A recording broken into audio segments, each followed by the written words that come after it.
The Dodgers have made another sneaky good signing, and their $325 million ace made his live BP debut down at Camelback Ranch, and we're breaking it all down next here on Dodgers Dugout.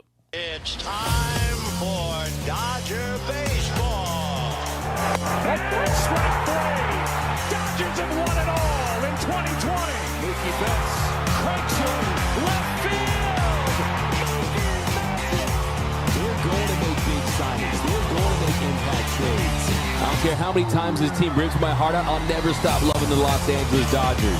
Think blue, bleed blue, and I'm out. What's going on, Dodgers Nation? Doug McKain here, credential member of Dodgers Media. You can follow me on X and Instagram at DMAC_LA. Now, if you haven't yet, do me a huge favor and subscribe to the #1 Dodgers YouTube channel in the game. Hit that subscribe button, hit that notification bell, hit that like button. And also, if you want to be eligible for our next giveaway, which is a brand new Yoshinobu Yamamoto Dodgers jersey, all you have to do is two things. One, be subscribed to the channel, and two, comment Yamamania down below. I want all your takes. Also, give me your ERA prediction in year one for Yoshinobu Yamamoto. And as always, I want your takes down below in the comments section. Today's Dodgers Nation question of the day: what are your thoughts on the signing of Justin Wilson? Do you think he could contribute? How about Gage? Do you think he could be something? Also, is Yoshinobu Yamamoto going to be able to stay healthy? Is he going to be durable enough? Let me know down below in the comments section.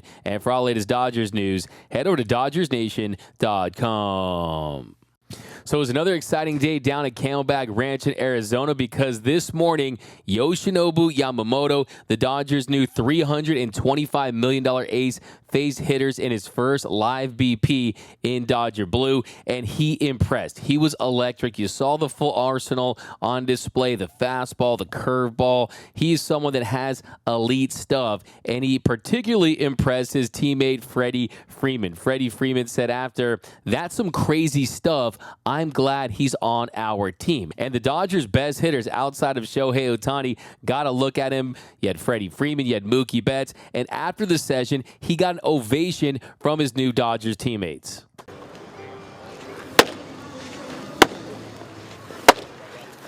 Yeah. Yeah.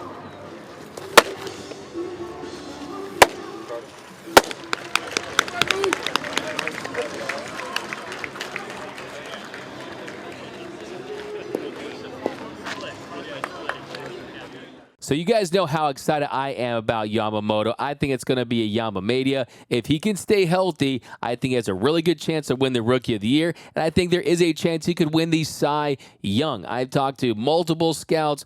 Talked to my good friend Jose Mota, who is extremely familiar with Japanese players. He thinks there's a chance that he can be the best pitcher in the sport day one. It's just about, can he stay healthy? Can he adjust? I definitely think that he can. But let's not forget that there's been a lot of great pitchers that have come from Japan. Darvish, Tanaka, Ohtani, the list goes on and on. Yamamoto was better than all of them in the NPB. He's coming off a season where he had a 1.21 ERA. If you saw him in the WBC, he had a K per 9 at almost 15. He has shown the ability to dominate hitters, to be amongst one of the best pitchers in the planet. I think that if he can stay healthy, he can absolutely accomplish a lot of big things for the Dodgers in year one. But let's not forget, they have him for 12 years, right? He does have those opt-outs around 29 if he wants to do that, but he's someone that's going to be in Dodger Blue for a long time, and I think he's going to be a rock, a frontline starter for years to come. And it was just really exciting to see him down there for the first time against some of these Dodgers hitters, and they clearly were extremely impressed. But we're going to further break down the signing from yesterday, because I think that's one of the most intriguing storylines for Dodgers spring training, is these non-roster invitees. Which one of them will step up and seize the opportunity? Because not a lot of spots available, especially after the news that Dave Roberts said that they expect Blake Trinan and Daniel Hudson and JP Fireisen to be a part of that active roster to start the season. guys that have missed significant time, guys that are coming back from injury. But the Dodgers, they're doing the prudent thing. They're doing the smart thing, and they're loading up with depth. And that was evidence once again yesterday when it was announced that they had signed Justin Wilson, left-handed reliever, to a minor league contract with an NRI. And if you look at Wilson, he's 36 years old. He has a decent amount of experience at the big league level. From 2013 to 2021, he pitched 458 and two-thirds innings, had a 3.43 ERA, 132 saves, 18 holds. Unfortunately, he suffered an injury, had Tommy John surgery, and in the last 2 seasons, he's pitched just 3 2/3 innings. Now, you might remember this. It was a kind of a sad moment during last season when it looked like he was going to make his comeback, and he was in the Brewers bullpen ready to be inserted in the game to make an appearance, but he was injured during warming up, and he wasn't able to make that appearance. And unfortunately for him, it's been a long road back, but he is someone that has had a good amount of success at this level. I mean, a 3.41 ERA, a 3.45 FIP in 11 seasons with the Pirates, the Yankees, the Tigers, the Cubs, the Mets, and the Rebs.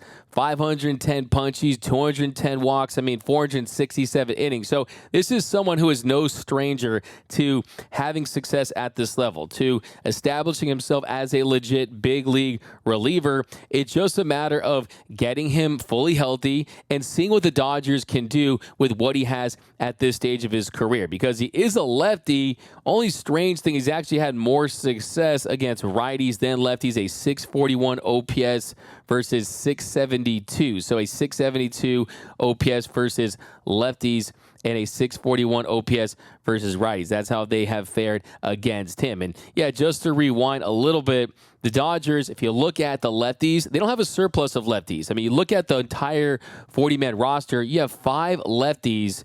2 of those lefties are starters in James Paxton and Clayton Kershaw. One of them in Clayton Kershaw is not going to be back until July-ish or August-ish, according to him.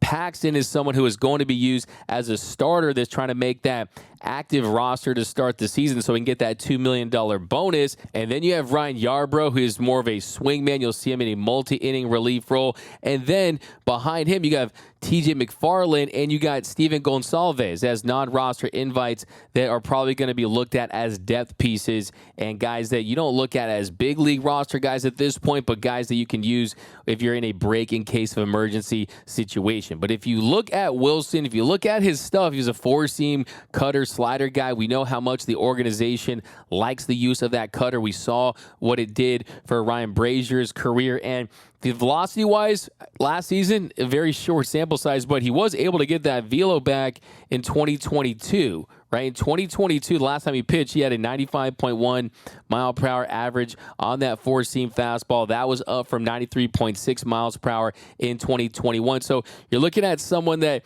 if the fastball command is there and the velocity is there, it's just a matter of having that cutter and that slider be able to maintain a certain level of effectiveness, because opponents, they were rocking that cutter and slider the last time we saw him at the big league level. But when he's right, you were seeing someone throw about 50% fastball, 40% cutter, 8-9% sinker. Sometimes we've seen him go with the slider as well. So it's going to be very interesting to see what they do with his pitch mix, because he's someone that, if he locates the 4-seam fastball, he's someone that can have success. Now, someone that no one's talking about that I think deserves a little more conversation is Matt Gage. Now, Matt Gage, of course, was included in the Dodgers trade of Caleb Ferguson to the New York Yankees. We broke down the Ferguson trade in depth, and basically what that came down to was, from a financial standpoint, made sense. From a option standpoint, it made all the sense in the world, because Ferguson had 5 years of service time, so he couldn't be sent down to the minors without his okay. So the Dodgers, they wanted some roster flexibility, and with Gage, he has 1 option year remaining, so they could send him up, they could send him down as needed if they have a certain amount of injuries, if they suffer injuries, and that's something that they could do that we've seen in the past. Let's not forget, last season you had 52 rookies make starts for the Dodgers. So on paper right now, everything feels good, but everything felt good a couple times before during this time. Anything can happen. Injuries are a big part of the game at this point, especially for starting pitchers. But if you look at Matt Gage, 6'3", 265 pounds, he's a lefty. He's pitched in the majors in the last 2 seasons. It's been a small sample size, but in 2022, he reached the show with the Blue Jays, who was then claimed off of waivers by the Stros last February. He was DFA'd on January 22nd after the Astros signed Josh Hader. And if you look at how many teams he's played for, it's pretty wild because this is his 7th team. The Dodgers are a 7th MLB organization. He's been on 4 teams in the last 12 months. If you look at his entire career, he's been on 16 different teams, even teams outside of the big leagues. Teams like the Diablos, Rojos of the Mexican League, the Mazatlan in the Mexican League, the Eastern in the Independent Constellation Energy League. So this is someone who has been resilient. He's persevered. He's continuing to pursue his dream, and he still has good enough stuff to pursue it, right? I mean, Gage is someone who, if you look in 2022, the Blue Jays and Astros, he pitched 19 2/3 innings, 16 relief appearances, had a 1.83 ERA, 20 punchies, 9 free passes, and a 3.97 FIP in the last 2 years, and expected ERA at 3.03 in 2022, a 3.43 in 2023. So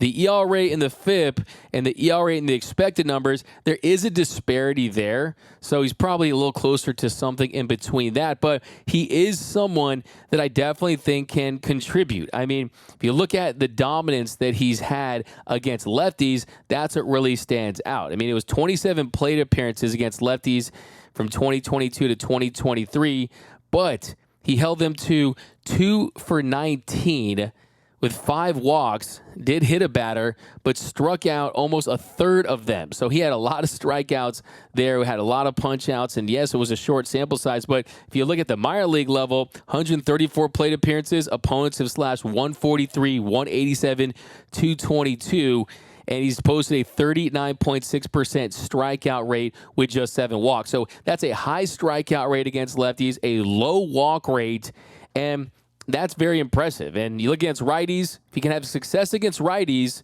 and maintain success against lefties, this is someone who has a chance to contribute for this team this season. Because look, Ryan Brazier, most of you didn't know who he was this time last year. I mean, a lot of you did because of his time with Boston, but he was not on your radar, right? He was still in Boston, and he struggled to start the season. Had an ERA north of 7. He got in the Dodgers' hands. They sprinkled that Dodgers pixie dust on him, and he was phenomenal through the rest of the way. So I think Gage is someone that can absolutely contribute. He's someone that I'm actually sneaky high on. If you look at his mix, very similar to Wilson. 4-seam, cutter, slider, sinker, averaged 94 miles per hour on the fastball, 87 on the cutter, 80.7 on the slider. And he talked about his effectiveness and what it takes for him to be effective with the Houston Chronicle a few years ago, where he said it's the shape of Gage's fastball that's the key to its effectiveness. Gage said Thursday his fastball has kind of an invisible feel in which he generates significant vertical ride on the pitch. Gage said his fastball usually rises between 17 to 20 inches in games, though in workouts with Houston, Gage has already notched 23 inches on his vertical ride. So look for that vertical ride and that movement north and south. That's really the key to his success, but a very intriguing pickup, and I see what the Dodgers are trying to do. You don't need a lefty per se, right? Brazier dominant against lefties, especially after you learn the cutters. I mean, you look at Blake Trinan, he's been dominant against southpaw since you put on that Dodgers uniform. Phillips can get out lefties. Better against righties, but he can't get out lefties. Same with Bruce Dark-Gratterall. But the Dodgers are loading up on guys that have some upside, that are southpaws, that can provide depth at the minor league level. And then as soon as you need someone, you go down there, pick him up, and hopefully he's learned all the tricks that the Dodgers have been able to teach them. They've made the mechanical adjustments. They've studied the analytics. You're looking at release points and attack plans and what pitches to use during certain spots. And it's an entire process. We've seen it play out so many different times that if you still have the velocity and the spin and your stuff is consistent and it's not a massive drop off like Noah Syndergaard, right? We lived through the Noah Syndergaard era. We know what that means. As long as you have your stuff that's at least somewhat close to where it was when you were a decent big leaguer, this team can take you from good to great, from great to elite, from bad to average, right? Sometimes you just want bad to average, and the Dodgers have proven they have the ability to do just that. But the big story in Dodgerland today, Yoshinobu Yamamoto, an electric bullpen session, and the Dodgers continue to make some tweaks, some moves on the margins. I think the big question is, will they bite on the Kenley Jansen trade? You guys have heard me talk about that ad nauseum. I've broken that down in so many different videos, but it does feel like maybe they do want a permanent closer, especially when you look at the veterans that they're going with that they think can come back. The Hudsons, the Trinans. I think Fire Eyes is someone that they're very high on. He was absolutely dominant. He was one of the best relievers in the sport before he was injured a few seasons ago. But that's going to do it for this episode of Dodgers Dugout Live. My name is Doug McKain. You can follow me on the X and Instagram at DMAC_LA. Now, if you haven't yet, do me a huge favor and subscribe to the Dodgers Nation YouTube channel. For all the best Dodgers content in the game, hit that subscribe button, hit that notification bell, hit that like button, and you know the drill. Comment Yamamoto down below so you can be eligible to win a Yoshinobu Yamamoto Dodgers jersey. Enjoy your weekend. I'm going to be going to spring training on Monday, so we were going to be doing lives, we're going to be doing interviews, so follow the coverage all next week. We'll be down at Camelback Ranch, and I'm going to be doing tons of stuff. So be on the lookout, guys. And as always, I appreciate you. You guys are the reason why this channel is what it is. So make sure you guys enjoy your weekend. Remember, nothing brings us together quite like Dodger baseball. Until next time, think blue, bleed blue, and I'm out.